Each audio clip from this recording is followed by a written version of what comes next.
So, do we know the gender yet? Yes, it's a girl. Then my mother-in-law, Jenny, opened her eyes and screamed. What? Get abortion right now. Huh? For a moment, I thought I had misheard her.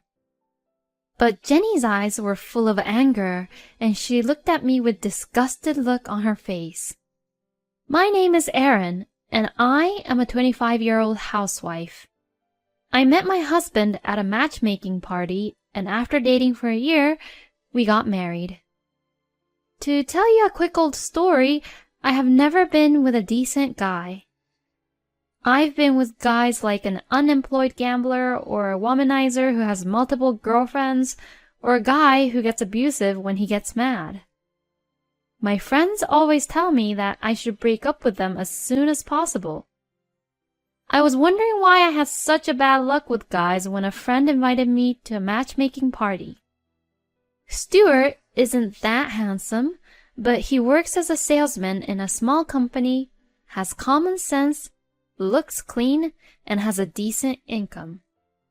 He is 1 year older than me. His family consists of his parents and a younger brother. His father-in-law is also an office worker, and his younger brother is a college student. He was exactly the kind of man that I was looking for at the time, and I thought I could have a proper relationship with him. He also made a move on me, so we decided to go out. He would pay for all of our dates without asking me to pay, and since he had a car, we went on drive dates. I never had to drive for a long period of time. I never got pushed down suddenly inside of a rental car like I experienced before. I was happy to have the normal date which I had dreamed of. Then one day, Stuart had proposed to me at a fancy restaurant with a beautiful evening view. This was also the proposal which I had dreamed of. Unlike my ex who had planted a fake ring he got from a claw machine game and shoved it inside a cake which he bought at a store, it was a real ring in an engagement case. As for the fake ring which was shoved in the cake, it made a crunching sound when I put the cake in my mouth, and at first I thought there was a bug in it or something like that. It was quite a traumatizing experience for me. Stuart says, "I want you to be my family and support me," to me, and I was really happy that I could have a normal, happy life. We then got married and began our life as an official married couple. Every day I do the housework and wait for Stuart to come home from work. Stuart has been kind to me since we got married, and he takes care of me, saying things like, "Thank you for always cooking good food," or "I'll do the dishes." I had been unlucky with men in the past, but I was glad to have finally found a good guy, or so I felt. After that, no problems occurred, and my normal daily life just went by. My friends, whom I would occasionally meet, would say, "Erin has really matured. She used to be a gal with blonde hair and flashy clothes," to me. Come to think of it, the clothes I wear and the color of my hair now have really calmed down. I no longer go to the clothing shop I used to go to and prefer simple, basic colors. I guess it's true what they say about the way women look and how it changes depending on who they end up with. Even with cigarettes, I used to be a heavy smoker, but now I don't want to go into a restaurant unless it's a non-smoking place. 2 years have passed since I married to Stuart, and we are still living as peacefully as ever. If I had to complain about one thing, it would be about my mother-in-law, Jenny. It wasn't so bad right after we got married, but after a year or so, she started pestering me, asking me if I got pregnant with kids or not. every time I just brushed it off by saying, "Having kids are a blessing." But after 2 years of marriage, her questioning me about kids had escalated. My parents-in-law's house is a 10-minute drive from our apartment, and recently, Jenny often visits us and starts talking about kids. "I heard from the neighbors the other day. They said that there is a good fertility clinic." "Ah, well, we don't know if we're even infertile or not." "What are you talking about? You have to find out about these things quickly. Besides, you are the eldest son's wife. You have to be aware of that." If it continues like this, Jenny would start questioning about my personal life in details. After feeling this way, I consulted to Stuart about it. My husband agreed with me, saying, "Well, it's true that having a kid is a blessing." Thank goodness that Stuart agrees and that he was on my side. But that thought didn't last that long. Right after, Stuart says, "But Mom is worrying about us, so that is why she's questioning us, right? We should at least respond to Mom and not make her worry. Let's go to the clinic next Saturday." Stuart seemed to support Jenny more than me. At the time, however, I thought, well, it is unusual to see Stuart be so motivated in infertility treatment, and I should be grateful. And my distrust towards him did not grow to that level. Then we underwent infertility tests and were told that there was nothing wrong with us and that we did not need any treatment. I am very grateful that the doctor told us that. Both my husband and I felt a little better, and we had hoped that our chances would increase if we did fertility tests. And perhaps it was because we were able to stay mentally calm and not feel rushed that I finally became pregnant. My husband seems really happy that we are going to have a baby, and he spends all day at home looking at baby products online. We should pick up some names and list them too. Yeah. Wow, I am looking forward to the baby. If the baby grows up, I would like to play catch at the park. Maybe when I go back to my parents' house the next time, I'll try to search for my gloves which I used with my brother. Hey now, the baby's not born yet, so playing catch is still too fast. Seeing Stuart's happy face, I naturally felt a smile on my face. I was really happy that I was able to get pregnant. A little while later, I went to the hospital for a checkup. The doctor told me that the baby was a girl. I told this to Stuart when he came home from work. He was shocked and said, "Oh, she's a girl?" What happened? Oh, no, it's nothing. That day, my husband was not paying attention to anything I said to him, and it looked like he was occupied with his own thoughts. Did he want a son? Well, come to think of it, he did say he wanted to play catch. Still, I don't think it was right for Stuart to be so depressed. The baby was his own child, so shouldn't he be happy regardless of the gender? The next morning, Stuart didn't look so much depressed as he was the other day, and he and I had a normal conversation. However, all this time before he found out about the gender, he had been worrying about me being pregnant and talking about the birth of our child every day. But this morning, he didn't mention a single word about them. Jenny came to visit me as I was going about my day, thinking that I would hate it if Stuart continued to be uninterested in our own daughter. Long time no see, Jenny. I heard that you got pregnant.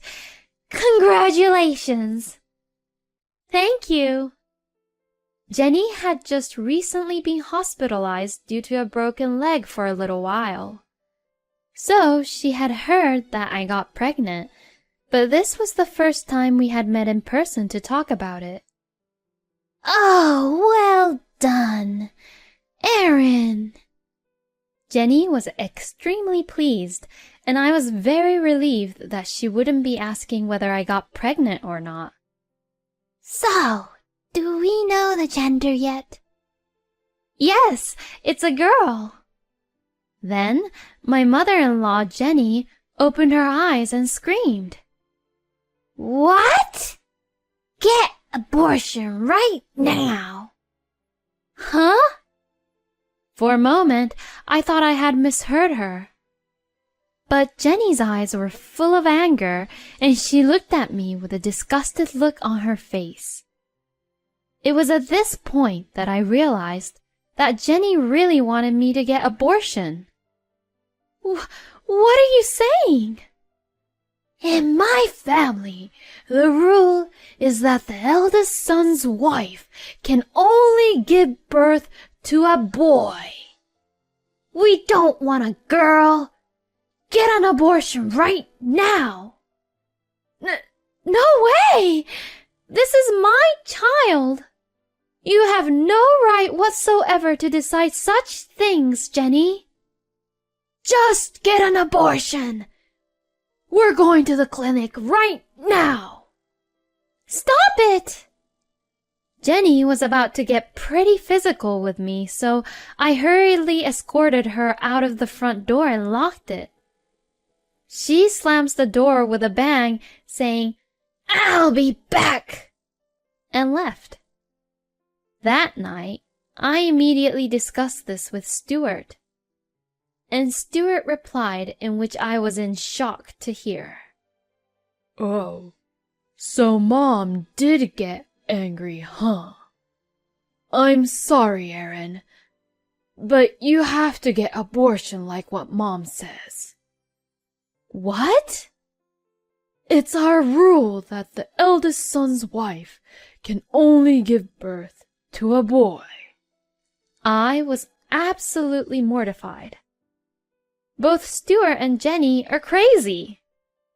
It was disgusting that he could say such unethical things so calmly to me. I thought that if we began to fight, my baby might be harmed, so I said, "I'll go to the clinic tomorrow," to make it look like I would go. The next morning, after seeing Stuart off for work, I hurriedly packed my bags and went back to my parents' house. My parents were surprised by my sudden arrival, but were outraged by my story. At the time, my childhood friend Jason was also there. Apparently, the old air conditioner in the house was acting up, so he had come to fix it for them.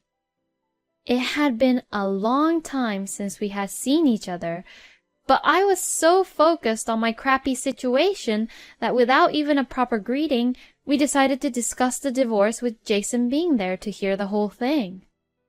For the time being, my parents and I agreed that I wouldn't return to that house, but would prepare the divorce papers and have Stuart come here to sign them. That evening, as expected, I received a non-stop phone call from Stuart, so I told him quickly what I wanted him to do and hung up immediately. Later that day, Stuart came to my parents' house with Jenny. The discussion between us began in the living room. I said, "I can't stay married any longer to a person who asks me to abort the baby as soon as he finds out that she's a girl," and handed the divorce papers to Stuart. Then Stuart replies, Those are the rules of our family, and it is the duty of a wife to abide by our rules, since she is married into the family. I couldn't understand his point. Jenny, taking advantage of the situation, said threateningly, If you insist on not doing abortion, I'll make you have miscarriage." My parents were furious. An argument between my parents and Jenny began. And at that moment, Jason came out from the next room. "Huh? Jason? Why? Did they ask you to fix something again?" "No, I was asked to wait there by your parents." "Who is this guy?" "He's my childhood friend." "Childhood friend? Go away. You're not family but an outsider." "I'm sorry, but I'm not an outsider," Jason says while handing over his business card to Stuart. Lawyer? Huh? I am to be present at this discussion as a lawyer. And as an FYI, I have asked Aaron's father to record all the conversations which was held earlier on a voice recorder. What you just said is a fine threat, ma'am. Huh? If Aaron continues to be in this marriage, you can definitely harm Aaron. No, that was, I got emotional and ended up. And that's completely dangerous. You never know what might happen. If Stuart still refuses to divorce, then let's fight it out over court. Well, I think it's definitely clear which side will have the advantage then. Stuart and Jenny turned completely pale. If you sign the divorce papers now, the amount you will have to pay will be kept to a minimum, you know. I'm only trying to proceed peacefully here. Stuart immediately took a pen and signed the divorce papers. Then he and Jenny left as if it looked like they were running away from something. We were finally able to get rid of these people without any incident. The frightened expressions on Stuart and Jenny's faces are so funny if I remember it now. I had no idea you were a lawyer, Jason. I was studying really hard, you know, especially when you were having a rough time. Oh, I have no memories from that period. My brain completely shuts down when it tries to remember it. After that, thanks to Jason's help, I was successfully divorced and received the child support and a little bit of alimony. This incident became known within Stuart's workplace, and people around him are giving him the cold shoulder, thinking that he's a bad person who wants his own wife to get abortion. The same thing happened to Jenny, and she lost all her trust from her neighbors. I heard that both of them spend their days feeling ashamed of themselves, but, well, they got what they deserved. A few months later, I gave birth to my daughter. My parents were very happy about the birth of their grandchild. Then, the day before I was about to leave the hospital, Jason came to see me. "Oh, you came all the way out here. But I thought you were at work." I got out of the office saying I had an important meeting. Aaron, please marry me. What? I've been regretting it for a long time. I should have had the courage to confess my feelings to you way earlier. I have always loved you, Aaron, since we were kids. What? I don't want another man to take you away from me anymore. Marry me. Let's raise the child together. Jason. This was when I first realized that Jason was the only one who always stood by me and watched over me and accepted me for who I am. I thought this to myself, that if it is with Jason, I am sure that I will be fine, and this time we can build a happy family.